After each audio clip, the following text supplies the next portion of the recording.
चीन को लेकर भारतवर्ष पर हमला करना, भ्रामक चीजें फैलाना, झूठ बोलना, ये कांग्रेस की नीति बन चुकी है। और आज मैं स्पष्ट रूप से कांग्रेस पार्टी की अध्यक्षा सोनिया गांधी जी से पूछना चाहता हूं, सोनिया जी, जब देश के आर्मी चीफ लेह में उतर रहे हो और देश के जवानों के मोराल को, उनकी शक्ति को वर्धन कर रहे हो, उसे बढ़ा रहे हो, उसी समय सीडब्ल्यूसी की मीटिंग करना और सीडब्ल्यूसी की मीटिंग में आर्मी के विरोध में कहना और यह कहना कि भारत ने अपने टेरिटरी को सरेंडर कर दिया है, भारत कमजोर पड़ गया है, ये क्या आप आर्मी के साथ दो दो हाथ होना चाहते हैं? ये किस प्रकार की लड़ाई है? सोनिया जी, मैं आज स्पष्टता के साथ बता देना चाहता हूं और हर कांग्रेसी इसे कान खोल के सुन ले, हमारे देश हिंदुस्तान ने अपनी 1 इंच भी जमीन सरेंडर नहीं किया है, 1 इंच भी जमीन सरेंडर नहीं किया है। किंतु दुख का विषय है कि कांग्रेस पार्टी ने अपनी शर्म को सरेंडर कर दिया है।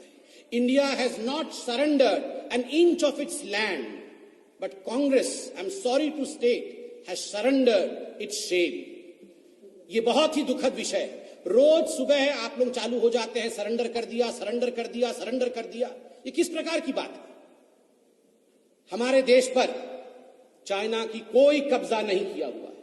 इस बार जो स्टैंड ऑफ है, जिसमें बताया जा रहा है कि चीन ने कोई कब्जा कर लिया है, उस पर बहुत स्पष्ट रूप से प्रधानमंत्री जी ने बयान दिया है कि किस प्रकार लीगेसी इश्यूज हैं। 43,000 स्क्वायर किलोमीटर ये लीगेसी इश्यूज हैं। किंतु वर्तमान में जो स्टैंड ऑफ हुआ, जिसकी अभी डीएस्केलेशन की बात चल रही है, उसमें हमारे देश पर कोई कब्जा नहीं हुआ है। हां, अगर कब्जा हुआ है तो मां बेटे के मन के ऊपर 2008 के एमओयू के पश्चात हमें डर है, चीन का कब्जा हो चुका है। ऐसी क्या बात है? रोज आप देखते हैं सुबह उठते ही चीन को लेकर हिंदुस्तान के ऊपर आक्रामक हो जाना, सरेंडर सरेंडर सरेंडर।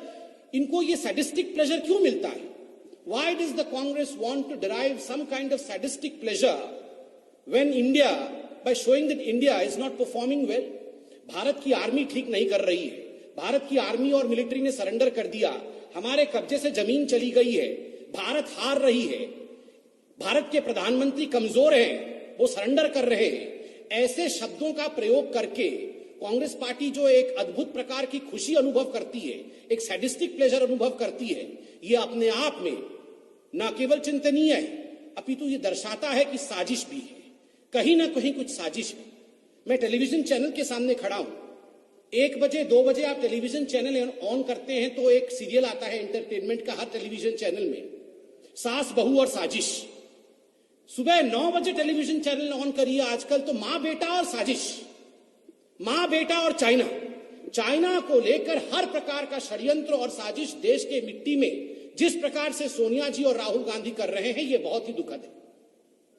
आज बहुत लोग, मैं देख रहा हूं सोशल मीडिया पर भी, और जमीन पर आप लोगों से बात करेंगे तो लोग ये सवाल पूछ रहे हैं और सोनिया जी को कह रहे हैं, कांग्रेस पार्टी को कह रहे हैं कि देश पर कोई भी कष्ट होता है, देश पर कोई भी दुर्भाग्य आता है, उस दुर्भाग्य को एक प्लेटफॉर्म के रूप में इस्तेमाल करके अपने बेटे राहुल गांधी का लॉन्च पैड बनाने की जो प्रयास कांग्रेस पार्टी करती है, ये बात नहीं चलेगी, ये उचित नहीं है। The Congress party should not use the misfortunes falling on our country like corona or even a standoff with China as a relaunching pad of falling career of Mr. Rahul Gandhi. हर चीज में एक लॉन्च पैड ढूंढने की कोशिश Congress party करती है। अपने clown Prince, आदरणीय अरुण जेटली जी ने कहा था राहुल जी के लिए, he is a clown Prince को रिलॉन्च करने की जो कोशिश करती है, ये कोशिश ठीक नहीं है। बहुत दुखद है। आज हम सब हिंदुस्तानी, हम सब लोग, इसमें कोई पार्टी का विषय नहीं है, अपनी मुष्टिका बांध करके जब आर्मी के चीफ लेह गए हुए, मोराल बूस्टिंग के लिए गए हुए, हमारे आर्मी आज सख्त रूप से खड़ी है, संकल्प के साथ खड़ी है, शक्ति के साथ खड़ी है। ऐसे में मीटिंग करके आर्मी के मोरेल को डाउन करने की कोशिश करना, उसे घटाने की कोशिश करना, ये साजिश और षड्यंत्र से कम नहीं है। कोरोना को लेकर भी कांग्रेस पार्टी ने कहा है, और आज आप अगर सीडब्ल्यूसी के स्टेटमेंट को देखेंगे, आप आज सोनिया गांधी जी की स्टेटमेंट को देखेंगे तो स्टेटमेंट में कहा जाता है misfortune does not come singly, misfortunes do not come singly, कि जो दुर्भाग्य होता है ये दुर्भाग्य अकेले नहीं आता है। सोनिया जी, हमें दुर्भाग्य है, इस देश का दुर्भाग्य है कि कांग्रेस पार्टी जैसी एक पार्टी दुर्भाग्य के ऊपर भी राजनीति करती है। कोरोना, आपने कोरोना के ऊपर एक पैराग्राफ लिखा है। क्या मोदी जी ने कोरोना का आविष्कार किया? क्या हिंदुस्तान में मोदी जी ने कोरोना को लाकर लोगों को संक्रमित किया? ये किस प्रकार की बातों से आपने आज कोरोना को लेकर देश पर आक्रमण किया है? आज हिंदुस्तान कोरोना के खिलाफ, चाहे राज्य सरकार हो चाहे केंद्र सरकार हो, कोरोना के खिलाफ खड़ी होकर लड़ रही। इस पर जिस प्रकार की राजनीति आपने किया है, चाइना को लेकर अगर इंडिया की आर्मी के मनोबल को आप कम कर रही हैं सोनिया जी और राहुल जी, ठीक उसी प्रकार कोरोना पर जो स्टेटमेंट आपका है, आप कोरोना वॉरियर्स के हिम्मत को तोड़ने की कोशिश कर रही हैं कोरोना पर राजनीति कर। आपने इकोनॉमिक पैकेज को लेकर राजनीति करने की कोशिश की है। सोनिया जी, बहुत स्पष्ट रूप से भारतीय जनता पार्टी ये बताना चाहेगी आपको कि जहां तक इकोनॉमिक पैकेज का सवाल है, कांग्रेस पार्टी ने मात्र 5 या 6% जीडीपी का यह डिमांड किया था कि हमें इस प्रकार का पैकेज दिया जाए, किंतु जो इकोनॉमिक पैकेज हिंदुस्तान की सरकार ने, मोदी जी की सरकार ने दिया है, वह आज 10% है जीडीपी का। 20 लाख करोड़ रुपए हिंदुस्तान को पुनः खड़ा करने के लिए ये पैकेज दिया है। आप उस पर भी राजनीति कर रही हैं। इन सब विषयों पर राजनीति हो सकती है, इकोनॉमी पे राजनीति हो सकती है, किंतु नेशनल सिक्योरिटी पे, देश की सुरक्षा पे कोई राजनीति नहीं हो सकती है, कोई कॉम्प्रोमाइज नहीं हो सकती है। और बीजेपी इतना कहना चाहती है कि हम सबको आज संकल्प के साथ, शक्ति के साथ, अपने मिलिट्री के साथ एकजुट होकर खड़ा होना चाहिए, अपनी सेना के साथ, अपने सैन्य शक्ति के साथ खड़ा होना चाहिए। उस पर प्रश्न चिन्ह लगाने की कोशिश बिल्कुल षड्यंत्र होगा, यह हिंदुस्तान एक्सेप्ट नहीं करेगा। And we have told right from the very beginning, India is capable, C for capable. India is capable to fight. C for Corona, C for China, and of course, conspiracies of the Congress as well.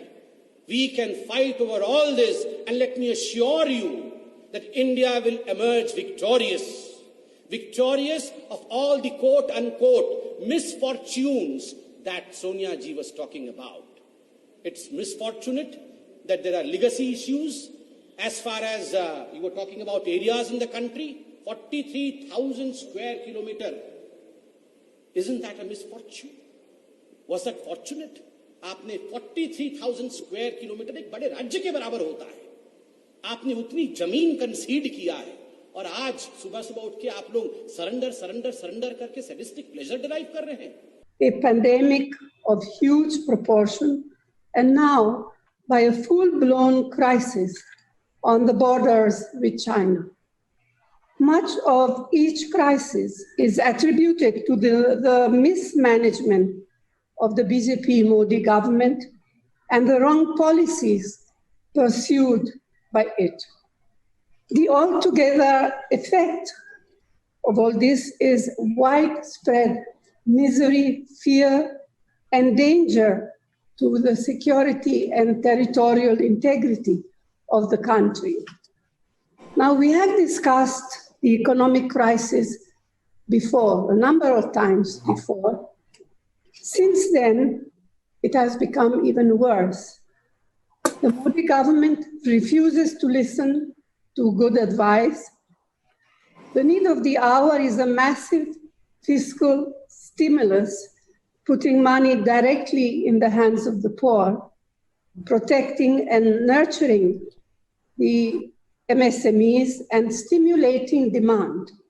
Instead, the government announced a hollow financial package that had a fiscal component of no less than 1% of GDP. The government has added insult to injury by mercilessly raising petrol and diesel prices for 17, it was 16, but today makes it 17 consecutive days at a time when world prices of crude have fallen. The result is that a sliding economy is now hurtling towards a recession for the first time in 42 years. I am afraid that or at least according to expert economists, there will be high unemployment, falling income and wages, and lower investment. Recovery is likely to take a very long time, and that too only if the government corrects its course and adopts sound economic policy. इस तरह की खबरें देखने के लिए आप हमारे channel को लाइक करके सब्सक्राइब कीजिए और नोटिफिकेशन बेल ऑन कीजिए। धन्यवाद।